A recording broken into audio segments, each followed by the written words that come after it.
नमस्कार, मैं हूं आपके साथ गीतिका पंत और गुड लक में आप सभी का स्वागत है। और मेरे साथ स्टूडियो में मौजूद हैं पंडित शैलेंद्र पांडे जी। पंडित जी, बहुत बहुत स्वागत है आपका। नमस्कार। तो आज हम बात करेंगे देवोत्थान एकादशी की। वैसे तो साल में बहुत बार एकादशी आती हैं, लेकिन देवोत्थान एकादशी जो होती है वो सबसे बड़ी एकादशी होती है और इस एकादशी से सभी शुभ कार्य और मंगल कार्य जो हैं शुरू हो जाते हैं। इस पर विस्तार से करेंगे बात पंडित जी से, लेकिन देख लेते हैं सबसे पहले आज का गुड लक मंत्र।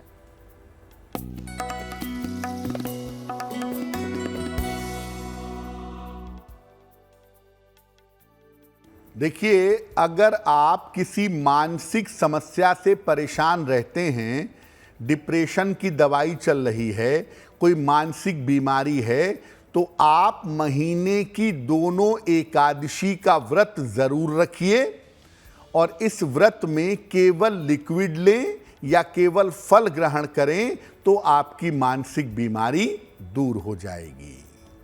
और चलिए अब जान लेते हैं 23 नवंबर 2023 यानी कि बृहस्पतिवार का पंचांग क्या है।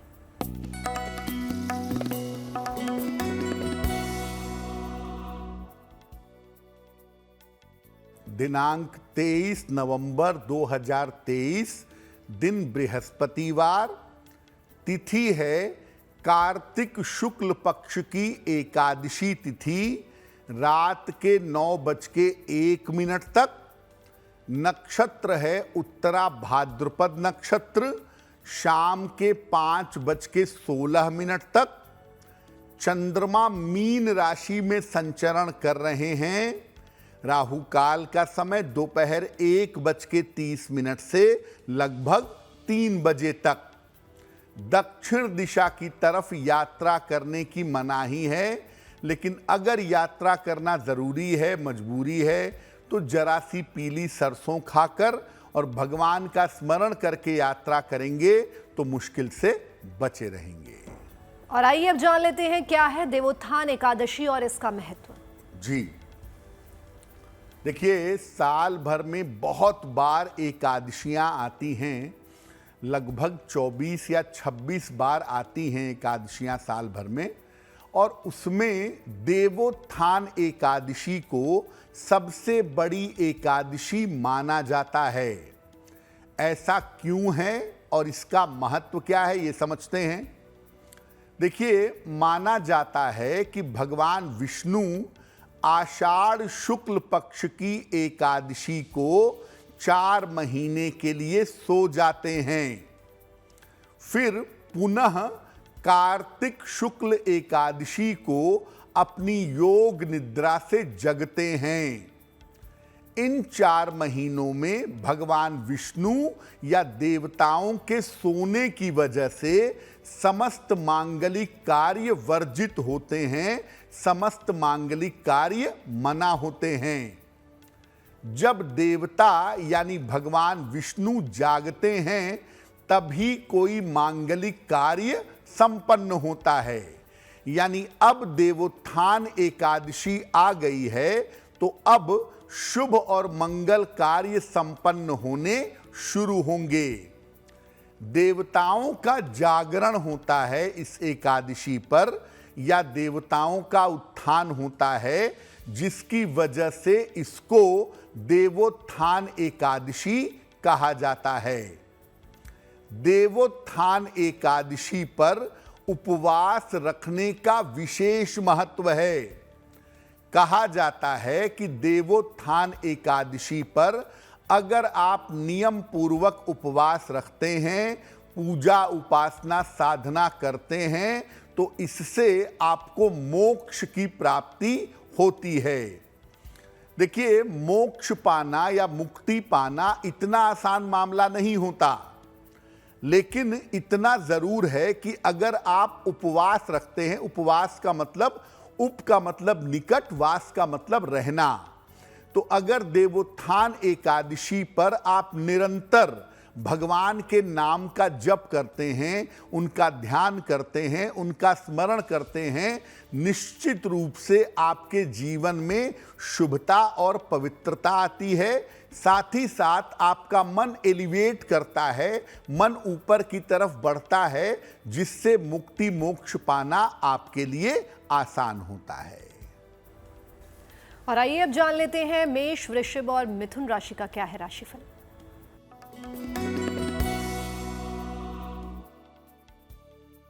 मेष राशि, पैसे के नुकसान से, धन हानि से इस समय बचाव करिए। व्यर्थ की चिंता आपको हो सकती है। स्वास्थ्य का अपने ध्यान बनाए रखें। किसी निर्धन व्यक्ति को अगर केले का दान कर दें तो दिन की मुश्किलें कुछ हद तक कम हो जाएंगी। शुभ रंग होगा सफेद और भाग्य का मीटर आपको नंबर दे रहा है 60%। मेहनत ज्यादा होगी, भाग्य थोड़ा कम रहेगा।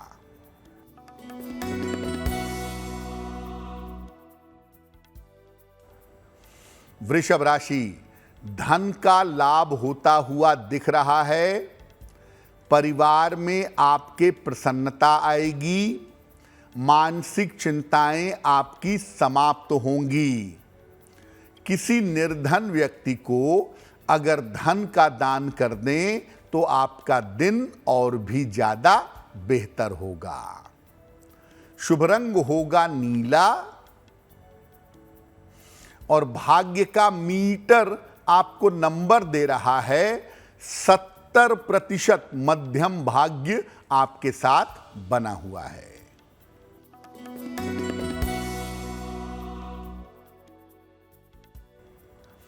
मिथुन राशि, यात्रा के योग आपके लिए बन रहे हैं।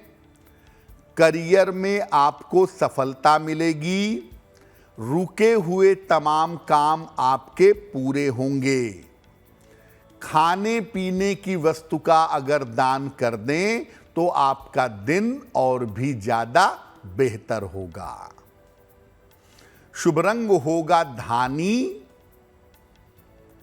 और भाग्य का मीटर आपको नंबर दे रहा है 80%। बहुत अच्छा भाग्य आपके साथ बना हुआ है। तो आइए जानते हैं पंडित जी से कि देवोत्थान एकादशी के साथ साथ तुलसी विवाह का जो पर्व है वो भी आता है, तो इसका महत्व क्या है? जी देखिए, कार्तिक शुक्ल एकादशी को देवोत्थान एकादशी का पर्व मनाते हैं और कार्तिक शुक्ल द्वादशी को तुलसी विवाह का पर्व मनाते हैं। दोनों ही भगवान विष्णु से जुड़े हुए हैं, कनेक्टेड हैं।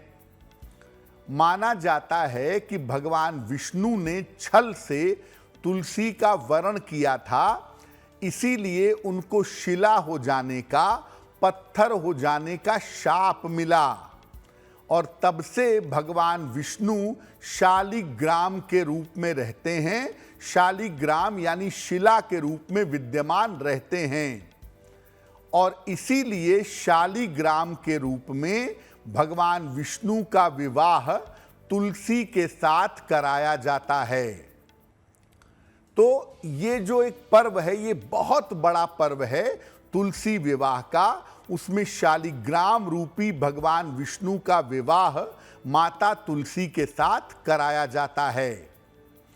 भगवान विष्णु को तुलसी सर्वाधिक प्रिय है, इसीलिए जब आप भगवान विष्णु की उपासना करते हैं, उनको भोग लगाते हैं, नैवेद्य अर्पित करते हैं, जल देते हैं, तो उसमें तुलसी के पत्ते डालना जरूरी होता है।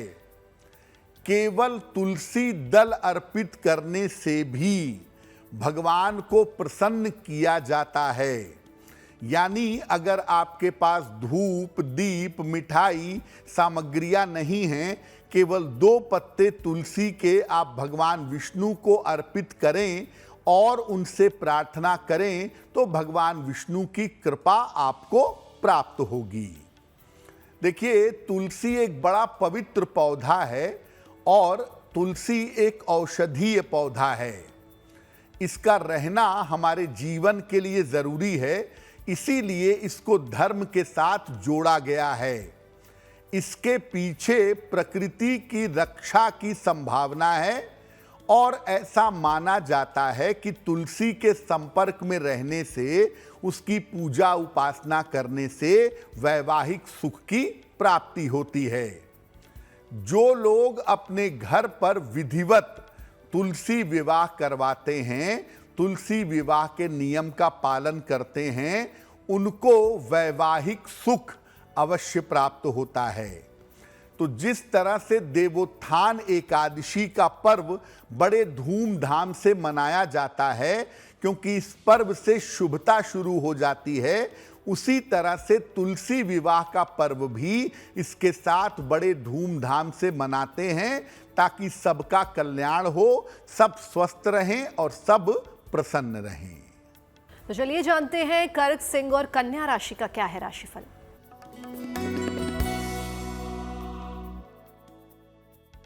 कर्क राशि, स्वास्थ्य के मामले में आपके सुधार होता हुआ फिलहाल दिखाई दे रहा है।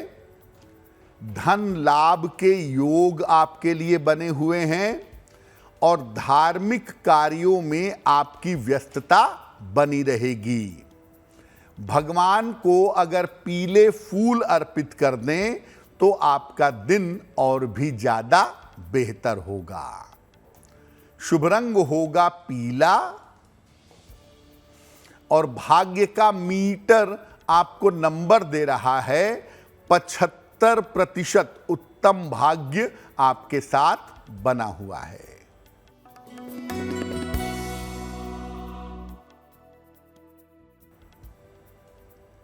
सिंह राशि, स्वास्थ्य आपका बिगड़ सकता है।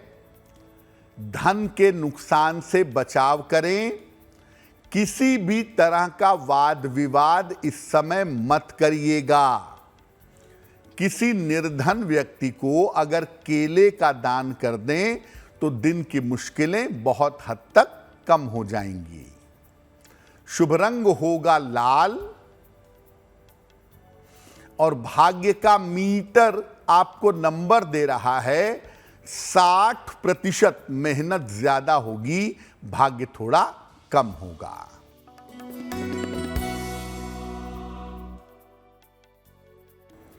कन्या राशि, आज के दिन करियर में आपके लिए लाभ के अच्छे योग बन रहे हैं। उपहार सम्मान का आपको लाभ मिलेगा और संतान पक्ष की चिंताएं आपकी समाप्त होंगी। खाने पीने की वस्तु का अगर दान कर दें तो आपका दिन और भी ज्यादा बेहतर होगा। शुभ रंग होगा फिरोजी और भाग्य का मीटर आपको नंबर दे रहा है 70%। मध्यम भाग्य आपके साथ बना हुआ है। और अब वक्त हो गया आज के पहले सवाल का, तो चलिए देखते हैं पंडित जी आज का पहला सवाल किसका लेते हैं। जी,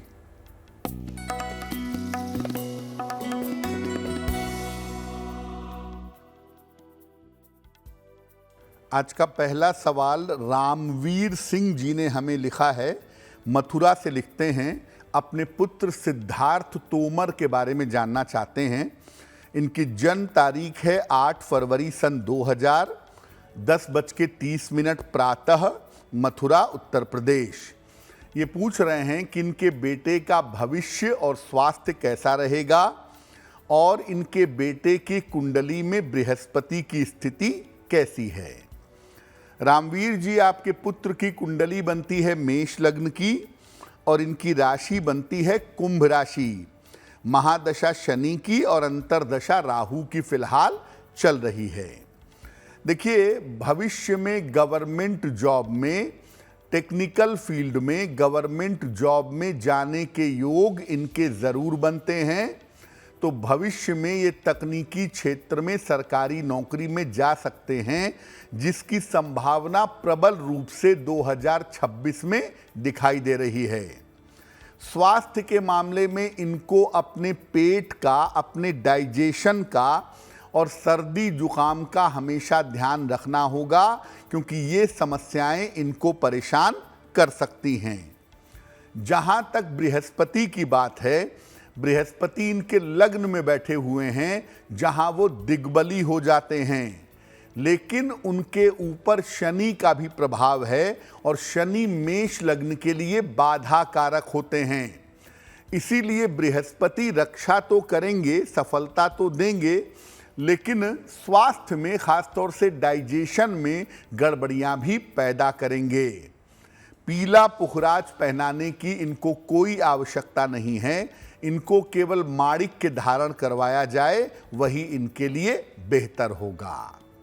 रोज सुबह इनसे कहिए सूर्य भगवान को जल चढ़ाएं और एक बार आदित्य हृदय स्तोत्र, इसका अगर नित्य प्रातः ये पाठ करें तो उससे इनकी मुश्किलें दूर हो जाएंगी। हमें अपना सवाल भेजने के लिए आप हमें ईमेल कर सकते हैं और हमारी ईमेल आईडी आपकी टीवी स्क्रीन पर फ्लैश हो रही है। और अब देखिए, जानते हैं पंडित जी दूसरा सवाल आज का किसका लेते हैं। जी,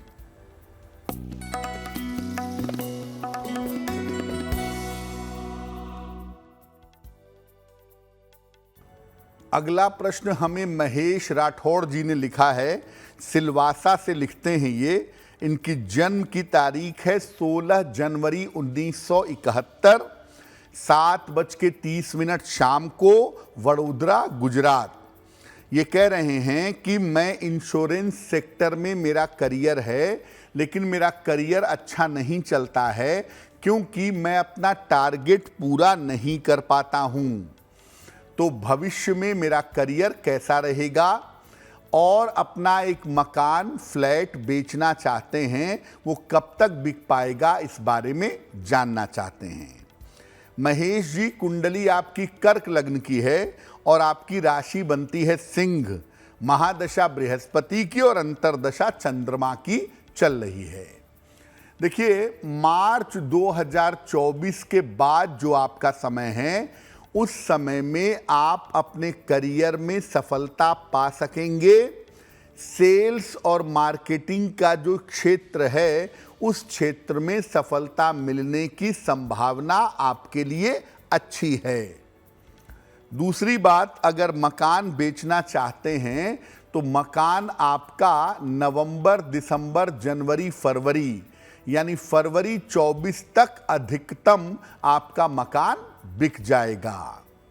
आपका करियर बेहतर हो, जीवन में आपको सफलता मिले, इसके लिए आप एक मोती भी बनवा के पहनिए। आपने एक मूंगा पहना हुआ है, एक मोती भी बनवा के पहन लीजिए। लगभग 10-12 रत्ती की मोती चांदी की अंगूठी में, दाहिने हाथ की सबसे छोटी उंगली में, शुक्ल पक्ष के सोमवार की रात को एक मोती धारण करें और रोज शाम को 108 बार ओम शं शनैश्चराय नमः, इस मंत्र का अगर आप जप करें, शनि मंत्र का, तो आपके लिए बहुत बेहतर होगा।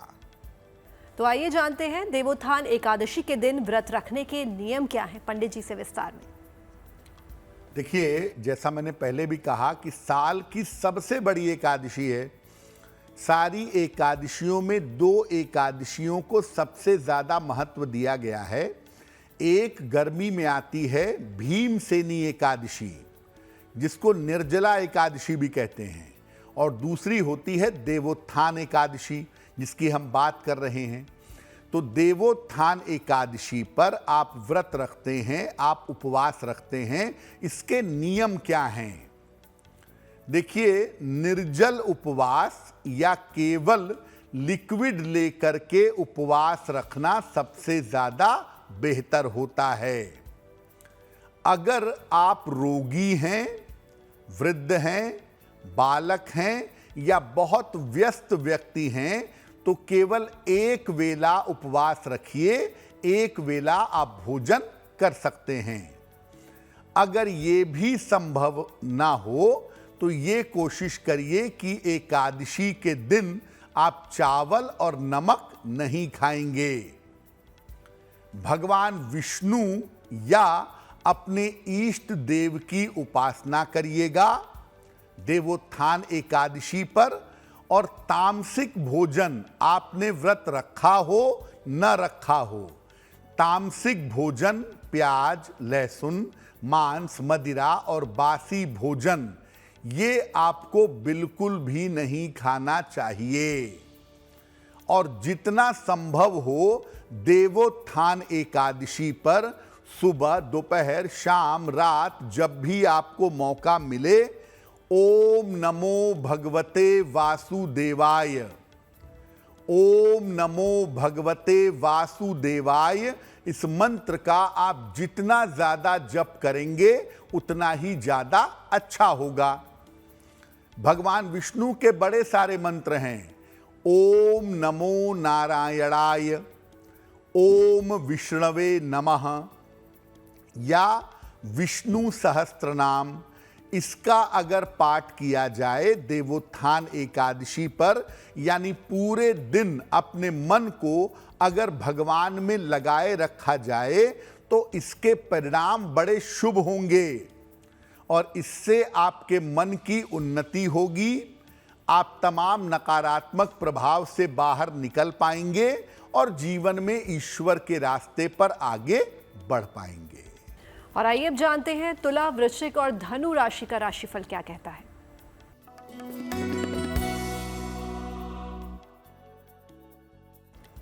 तुला राशि, दौड़ भाग आपकी बढ़ी रहेगी।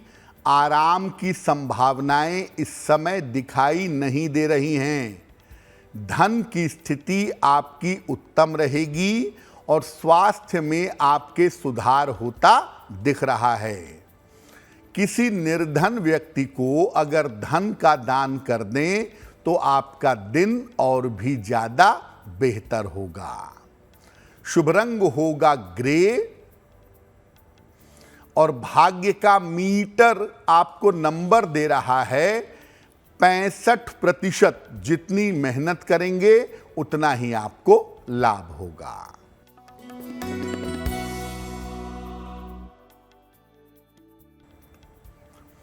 वृश्चिक राशि, स्वास्थ्य में सुधार होता दिख रहा है। करियर में भी सुधार होगा। संपत्ति से संबंधित लाभ इस समय हो सकता है।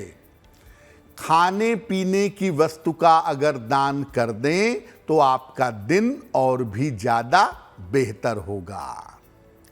शुभ रंग होगा नारंगी और भाग्य का मीटर आपको नंबर दे रहा है 75%। उत्तम भाग्य आपके साथ बना हुआ है।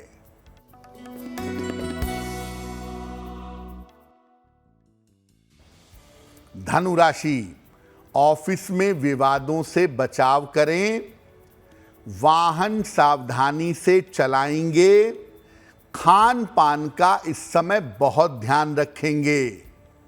भगवान को अगर पीले फूल अर्पित कर दें तो आपका दिन कुछ हद तक बेहतर होगा। शुभ रंग होगा सफेद और भाग्य का मीटर आपको नंबर दे रहा है 60%। मेहनत ज्यादा होगी, भाग्य थोड़ा कम होगा। और अब वक्त हो गया ये जानने का कि देवोत्थान एकादशी की पूजा और विधि किस प्रकार से होती है। देखिए, देवोत्थान एकादशी पर पूजा का विशिष्ट प्रावधान है। विशेष एकादशी है तो विशेष पूजा भी देवोत्थान एकादशी पर की जाती है। गन्ने का एक मंडप अपने घर के बीचों बीच में बनाइए। आंगन है तो वहां ठीक है, नहीं तो घर में बीच में गन्ने का मंडप बनाइए और इसके बीच में चौक बनाइए। चौक के मध्य में चाहें तो भगवान विष्णु का चित्र या उनकी मूर्ति रख सकते हैं। इस चौक के साथ भगवान के चरण चिन्ह बनाए जाते हैं, जिनको किसी बर्तन से या पीले कपड़े से ढक दिया जाता है। भगवान को गन्ना, सिंघाड़ा और फल मिठाई समर्पित किया जाता है। घी का एक दीपक वहीं भगवान विष्णु के सामने जला देते हैं और ये दीपक रात भर जलता रहता है। आत्म तत्व प्रबोधाय दीपम ज्योति नमोस्तुते। अपनी आत्मा के जागरण के लिए आप दीपक जला दीजिएगा। भोर में लगभग 3 बजे के आसपास भगवान के चरणों पर से वो बर्तन या कपड़ा हटाइए भगवान के चरणों की विधिवत पूजा करिए और चरणों को स्पर्श करके उनको जगाइए। जब भगवान विष्णु को आप जगा रहे हैं तो शंख, घंटा और कीर्तन की ध्वनि करें। उस समय शंख बजाएं, घंटे की आवाज आए और कीर्तन करते रहें, हरे राम राम राम हरे हरे, हरे कृष्ण कृष्ण कृष्ण हरे हरे। ये आप ध्वनि कीर्तन की करेंगे। इसके बाद देवोत्थान एकादशी की जो व्रत उपवास की कथा है वो सुनी जाएगी और इसके बाद से सारे मंगल कार्य विधिवत शुरू किए जाएंगे। यानी जैसे ही भगवान विष्णु का जागरण होगा, जैसे ही देवोत्थान होगा, वैसे ही सारे शुभ और मंगल कार्य शुरू हो जाएंगे। भगवान के चरणों को स्पर्श करके जो मनोकामना कही जाती है वो पूरी हो जाती है। आप ये मत समझिए कि जो चौक के बगल में आपने उनके चरणों का चित्र बनाया है वो केवल चित्र है। जब आप भावना के साथ उसको स्पर्श करेंगे तो आप ये समझिए कि आप स्वयं भगवान विष्णु के चरण स्पर्श कर रहे हैं और उसके बाद आप जो प्रार्थना करेंगे, जो मनोकामना आप कहेंगे, वो प्रार्थना, वो मनोकामना आपकी पूरी होगी। और चलिए अब जानते हैं मकर, कुंभ और मीन राशि का क्या है राशिफल।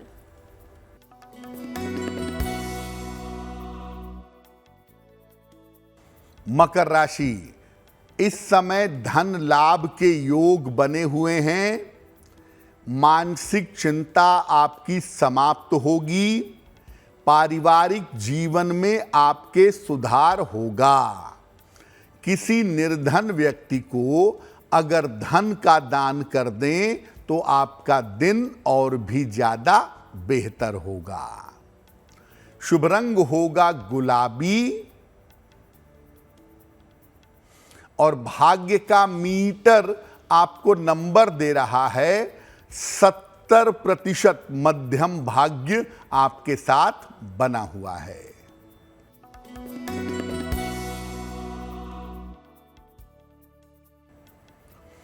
कुंभ राशि, शिक्षा प्रतियोगिता में सफलता मिलेगी। करियर के मामलों में सुधार होगा। धन लाभ का योग फिलहाल बना हुआ है। खाने पीने की वस्तु का अगर दान कर दें तो आपका दिन और भी ज्यादा बेहतर होगा। शुभ रंग होगा आसमानी और भाग्य का मीटर आपको नंबर दे रहा है 80%। बहुत अच्छा भाग्य आपके साथ बना हुआ है।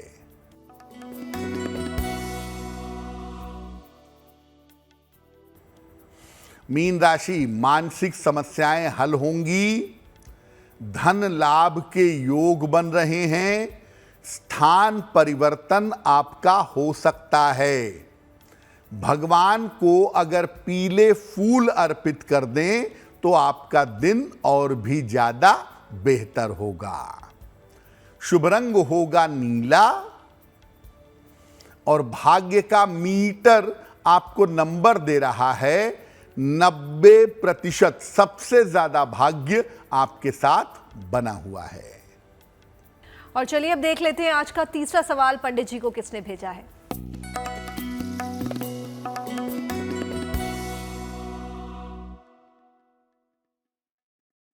आज का तीसरा प्रश्न प्रहलाद यादव जी ने हमें लिखा है।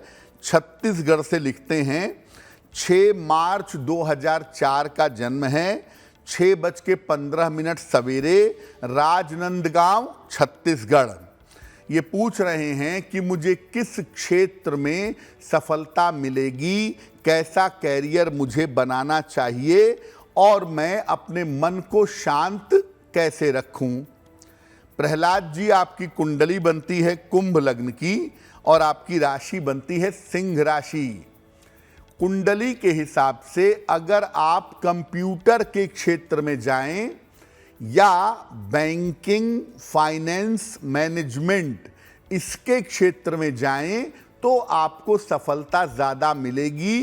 कंप्यूटर या मैनेजमेंट के क्षेत्र में जाना आपके लिए बेहतर होगा। जहां तक मन को शांत रखने का प्रश्न है, चंद्रमा की स्थिति बेहतर न हो पाने की वजह से मानसिक रूप से तनाव और अशांति रहती है। फिलहाल आप एक पन्ना बनवा करके पहन लें, लगभग 6 से 8 रत्ती का पन्ना, चांदी की अंगूठी में, दाहिने हाथ की सबसे छोटी उंगली में। बुधवार की शाम को एक पन्ना धारण करें। रोज सुबह सूर्य भगवान को जल चढ़ाएं और सुबह शाम एक एक बार अगर हनुमान चालीसा का पाठ करें तो आपके लिए बहुत बेहतर होगा। और अब वक्त हो गया आज के आखिरी सवाल का, तो देखते हैं पंडित जी आज के आखिरी सवाल का किसको जवाब देते हैं। जी,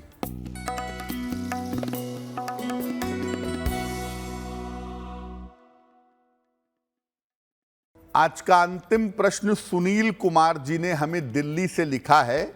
अपनी पुत्री जिया कुमारी के बारे में जानना चाहते हैं। जिया की जन्म तारीख है 7 जून 2012, 7:26 शाम को, दिल्ली।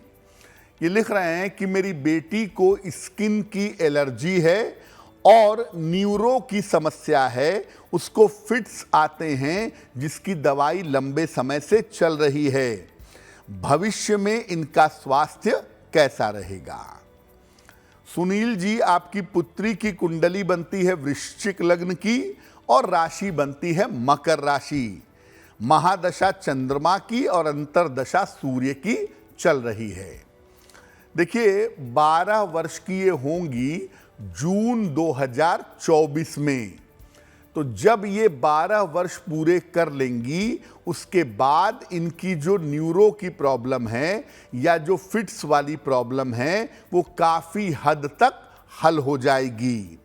दवाइयाँ अभी लंबे समय तक चलेंगी। बिना डॉक्टर के कहे हुए अपने मन से दवाई बंद मत करिएगा।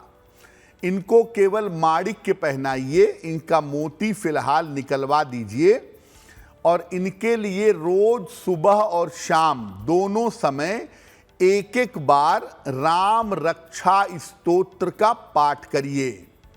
सुबह और शाम दोनों समय इनके लिए राम रक्षा स्तोत्र का पाठ करना काफी ज्यादा बेहतर होगा। और चलिए जानते हैं जिनका जन्मदिन 23 नवंबर 2023 को आने वाला है, उनका आने वाला वर्ष कैसा रहेगा।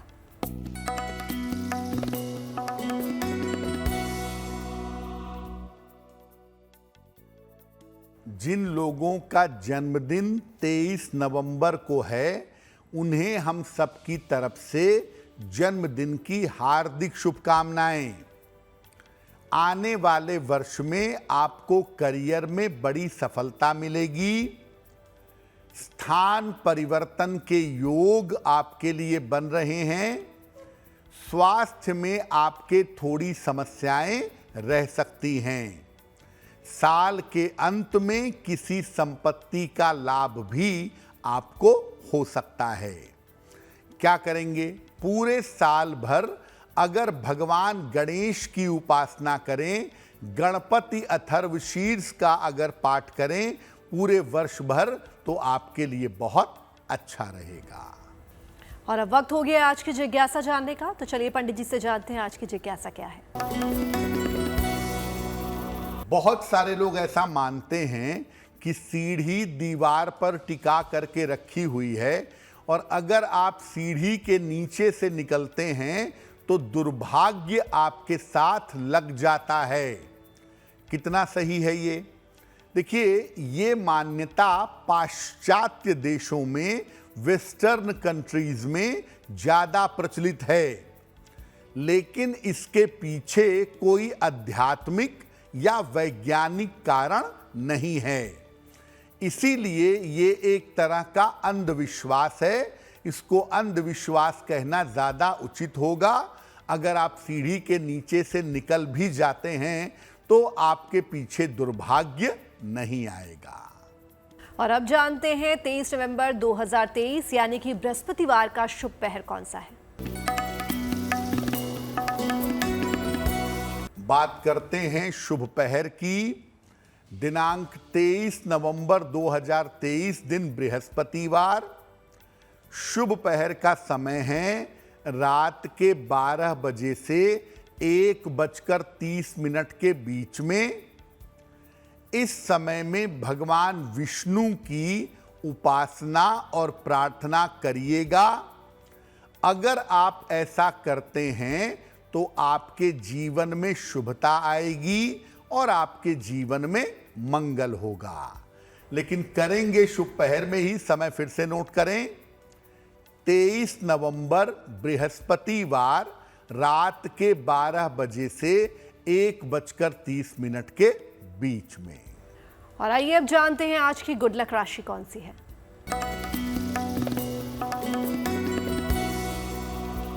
हम आपको बता रहे हैं कि अलग अलग राशि के लोग अपने कष्ट के समय में कौन से उपाय करें। आज की गुड लक राशि है वृश्चिक राशि। कष्ट के समय में इनको हनुमान जी की उपासना करनी चाहिए। और उसका तरीका यह है कि जब भी किसी मुश्किल में आए, कोई दिक्कत शुरू हो जाए, तो सुबह और शाम एक बार अगर हनुमान चालीसा का पाठ करें तो आपके लिए बहुत बेहतर होगा। और अब वक्त हो गया आज के महा उपाय का, तो चलिए पंडित जी से जानते हैं आज का महा उपाय क्या है। जी,